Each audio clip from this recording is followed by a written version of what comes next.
వైవిధ్యమైన అంశాలతో వ్యవసాయ సంబంధిత అన్ని రంగాల వారికి సరైన మార్గదర్శకత్వం చేస్తూ కర్షక లోకాన్ని ప్రగతి పదం వైపు తీసుకెళ్తున్న రైతు నేస్తం కార్యక్రమానికి స్వాగతం. ఈనాటి కార్యక్రమంలోని ముఖ్యాంశాలు: రబీ వరిలో పొలంబడి, వడ్డీ లేని పంట రుణాలు, శనగలో సస్యరక్షణ, కోత, నిల్వలో మెళకువలు, అక్వేరియం చేపల ఉత్పత్తికి సూచనలు మొదలైన అంశాలుంటాయి. సార్వాలోనూ దాళ్వాలోనూ విస్తారంగా పండించే వరి పంటలో రైతులకు శాస్త్రీయమైన మెళకువలపై తగిన అవగాహన కల్పించేందుకు నెల్లూరు జిల్లాలోని నార్త్ మోపూర్ గ్రామంలో పొలంబడి కార్యక్రమం ప్రారంభించారు. ఈ వారం జరిగిన పొలంబడి కార్యక్రమ విశేషాలు మీకోసం. సంప్రదాయ రీతిలో సొంత పరిజ్ఞానంతో వ్యవసాయం చేయడం కన్నా శాస్త్రీయమైన మెళకువలపై అవగాహన పెంచుకొని పంటల సరైన అవసరాలు, నేల తత్వాన్ని అర్థం చేసుకొని చేసే వ్యవసాయం రైతుకు లాభసాటిగా ఉంటుంది. ఈ విషయాన్ని దృష్టిలో ఉంచుకొని వ్యవసాయ శాఖ నిర్వహిస్తున్న కార్యక్రమమే పొలంబడి. సాగు ఖర్చును తగ్గించుకుంటూ రబీ వరిలో రైతులు అధిక దిగుబడి పొందేందుకు నెల్లూరు జిల్లా నార్త్ మోపూరు గ్రామంలో వరి సాగుపై తగిన అవగాహన కోసం పొలంబడి కార్యక్రమం ప్రారంభించారు. ఈ వారం పొలంబడిలో ముందుగా రకాల ఎంపికతో పాటుగా మొలక శాతం తెలుసుకునే విధానాన్ని వ్యవసాయ అధికారి రైతులకు ప్రయోగాత్మకంగా వివరించారు. అలాగే మొదటి 30 రోజుల వరకు పైరును చీడపీడల నుంచి కాపాడుకునేందుకు విత్తన శుద్ధి ఆవశ్యకతను వివరిస్తూ వరిలో విత్తన శుద్ధి ఎలా చేసుకోవాలో వివరించారు. అన్నింటికన్నా ముఖ్యంగా రైతులు తమ నేల పరిస్థితిని తెలుసుకొని కావలసిన ఎరువులను మాత్రమే వాడుకునేందుకు భూసార పరీక్షలు నిర్వహించాలని సూచించారు. మట్టి నమూనాలను ఏ విధంగా సేకరించాలి మొదలైన పూర్తి వివరాలను కూడా వ్యవసాయ అధికారి రైతులకు తెలియజేశారు. మనిషికి రక్త పరీక్ష ఎట్లా అవసరమో భూమికి మట్టి పరీక్ష అంత అవసరం అన్నమాట.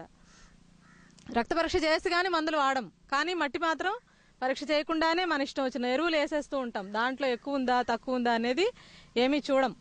ముఖ్యంగా భూసార పరీక్ష ఎందుకు చేసుకోవాలి అని అంటే, ఒకటి, మన నేలలో ముందుగా అసలు ఏ పోషకాలు ఎంత మోతాదులో ఉన్నాయి, అందులో నత్రజని, భాస్వరం, పొటాష్ ఇవన్నీ కూడా ఎంత ఉన్నాయనేది ఒకటి తెలుస్తుంది.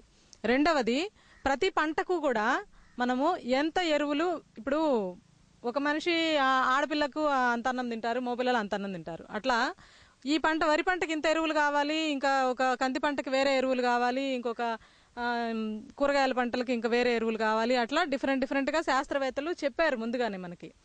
దాన్ని బట్టి మనము ఎంత ఎరువులు వాడాలి అంటే, నేను వేయబోయే పంట ఇది, దానికి ఈ సీజన్లో ఎంత ఎరువులు వాడాలి, నా భూమిలో ఎంత ఉంది, దాన్ని బట్టి ఎంత వేసుకోవాలి అనేది తెలుసుకోవడానికి భూసార పరీక్ష చేస్తామన్నమాట. దానివల్ల అది తెలుస్తుంది. తర్వాత భూమిలో కొన్నిసార్లు లోపాలు ఉంటాయి.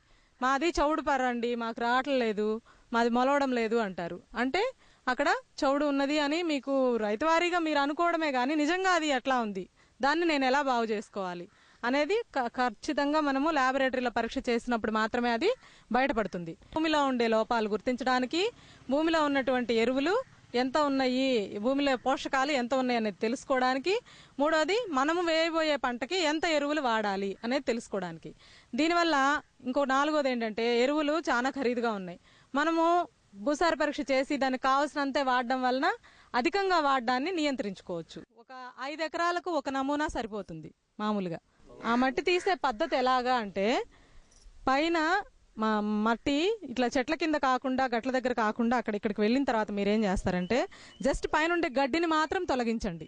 మీరు చలకపారతో ఒక్కసారి ఇట్లా అంటే, దాంతో ఇలాగా సైడ్ నుంచి వి ఆకారపు గుంట వస్తుంది కదా, ఇది రౌండ్ ఇక్కడ కనిపిస్తుంది. ఇలా సైడ్ లో చూసినప్పుడు అది వి ఆకారంలో ఉంటుంది. దాంట్లో ఇలా తీసినప్పుడు ఇలా వస్తుంది మట్టి.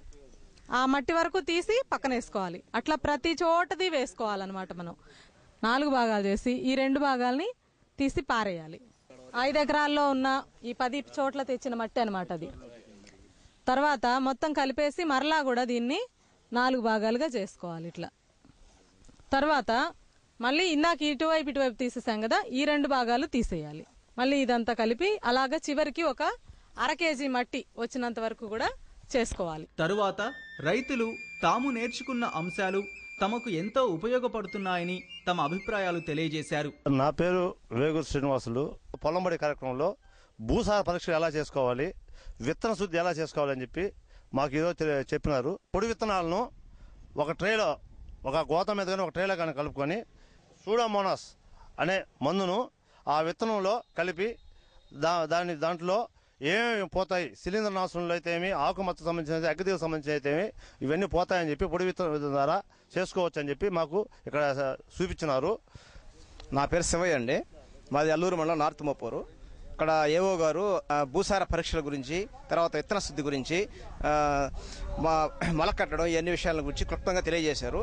దీనివల్ల మాకు భూసార పరీక్ష ఏ విధంగా చేసుకోవాలనేది చాలా క్లియర్గా అర్థమైంది. తర్వాత విత్తన శుద్ధి ఏ విధంగా చేసుకోవాలి, ఆ విత్తన శుద్ధిని ఎంత పర్సంటేజీ కట్టడం ద్వారా మాకు బాగా అర్థమైంది. ఈ విధంగా రైతులు పొలంబడి కార్యక్రమంలో పాల్గొని శాస్త్రీయ విధానాలు అనుసరించి సాగు చేపడితే మంచి లాభం పొందవచ్చు. వ్యవసాయ రంగంలో పెరిగిన పెట్టుబడులకు అనుగుణంగా రైతులు ఆర్థిక ఇబ్బందులు ఎదుర్కోకుండా పంట రుణాలను మంజూరు చేస్తోంది ప్రభుత్వం. అంతేకాకుండా రైతులపై వడ్డీ భారం లేకుండా సకాలంలో రుణాలను చెల్లించిన రైతులకు పూర్తిగా వడ్డీ లేకుండా పంట రుణాలు అందిస్తూ ప్రవేశపెట్టిన 0% పంట రుణాల వివరాలు ఇప్పుడు తెలుసుకుందాం. మన రాష్ట్ర ప్రభుత్వం గత 3 సంవత్సరాలుగా పంట రుణాలపై పావలా వడ్డీ పథకాన్ని అమలు చేస్తోంది. అలాగే ప్రస్తుతం మన రాష్ట్ర ప్రభుత్వం 2011-12 సంవత్సరంలో ఖరీఫ్ రుణాలు పొంది సకాలంలో చెల్లించు వారికి ప్రోత్సాహకంగా రబీ కాలంలో వడ్డీ లేని పంట రుణాలు, వడ్డీ రాయితీ రుణాలు అందించాలని నిర్ణయించింది. ఈ వడ్డీ లేని పంట రుణాల పథకాన్ని రాష్ట్రంలోని అన్ని వాణిజ్య బ్యాంకులు, గ్రామీణ బ్యాంకులు, సహకార బ్యాంకులు అమలు చేస్తున్నాయి. చిన్న, సన్నకారు రైతులపై వడ్డీ భారం తగ్గించడమే ముఖ్యోద్దేశంగా అమలు చేస్తున్న ఈ పథకం పూర్తి వివరాలను, అలాగే మధ్య, దీర్ఘకాలిక రుణాలపై వడ్డీ రాయితీ వివరాలను ఆంధ్రప్రదేశ్ రాష్ట్ర సహకార bank assistant general manager doctor V Narasimha Reddy గారు వివరిస్తారు. 2011-12 రబీ కాలం నందు అనగా 1/10/2011 నుండి 31/3/2012 వరకు రుణములు పొంది సకాలంలో చెల్లించిన వారికి ₹1,00,000 వరకు వడ్డీ లేని రుణాలు మరియు ₹3,00,000 వరకు పావలా వడ్డీ వర్తించును. అనగా పొందిన రుణము నందు ₹1,00,000 వరకు రైతు వడ్డీ కట్టవలసిన అవసరం లేదు. ₹3,00,000 వరకు కేవలం 3% వడ్డీ మాత్రం చెల్లించవలసి ఉండును. ఈ పథకం బ్యాంకులు నిర్ణయించిన గడువు లోపల చెల్లించిన వారికి మాత్రమే లభించును. వడ్డీ లేని రుణము మరియు పావలా వడ్డీ తీసుకొనిన పంట రుణము ₹3,00,000 పరిమితి వరకు వర్తించును. ₹3,00,000 పైబడిన రుణములకు ఈ యొక్క పథకము వర్తించదు. వడ్డీ మాఫీ లెక్కింపు విధము ఏమనగా అప్పు తీసుకున్న తేదీ నుండి అప్పు తిరిగి చెల్లించిన తేదీ వరకు లేక గడువు తేదీ వరకు ఏది ముందస్తుగా ఉంటే దానిని మాత్రమే పరిగణలోనికి తీసుకొని వడ్డీ మాఫీ ఇవ్వబడును. కానీ సదరు వడ్డీ మాఫీ గరిష్ట పరిమితి 1 సంవత్సరము మించరాదు.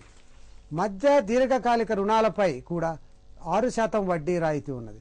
రాష్ట్రంలో ప్రస్తుత సంవత్సరం అనగా 2011-12 రైతుల సహకార సంఘమునకు చెల్లించవలసిన దీర్ఘకాలిక మరియు మధ్యకాలిక రుణాలపై రాష్ట్రము ప్రభుత్వం వారు 6% వడ్డీ రాయితీ చెల్లించి ఉన్నారు.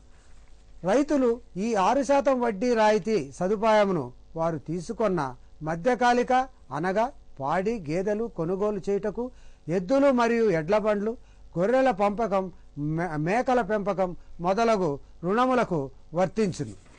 అదే విధముగా దీర్ఘకాలిక అవసరములకు అనగా ట్రాక్టర్ల కొనుగోలు, వ్యవసాయ పరికరములు, వరి నూర్పిడి యంత్రములు, వ్యవసాయ బావులు, బోర్లు, సబ్మెర్జబుల్ పంపు సెట్లు మొదలగు వాటికి ఈ వడ్డీ రాయితీ సౌకర్యము వర్తించును. 6% వడ్డీ రాయితీ సౌకర్యం రాష్ట్రములో పనిచేయుచున్న ప్రాథమిక వ్యవసాయ సహకార సంఘాలు, జిల్లా సహకార బ్యాంకుల ద్వారా తీసుకున్న రుణములకు వర్తించును. కొన్ని సంఘములకు వాణిజ్య బ్యాంకులకు అనుసంధానంగా కావించబడినవి. అట్టి సీడెడ్ సంఘములలో కూడా రైతులు తీసుకున్న రుణాలకు ఈ వడ్డీ రాయితీ వర్తించును. ఈ విధంగా రైతుల శ్రేయస్సు కోసం ప్రవేశపెట్టిన వడ్డీ లేని పంట రుణాల పథకంపై పూర్తి అవగాహన కలిగి గడువు తేదీ లోపల అనగా 31/3/2013కు వాయిదా మొత్తాన్ని చెల్లించి వడ్డీ లేని రుణాలను, వడ్డీ రాయితీలను పొందగలరు.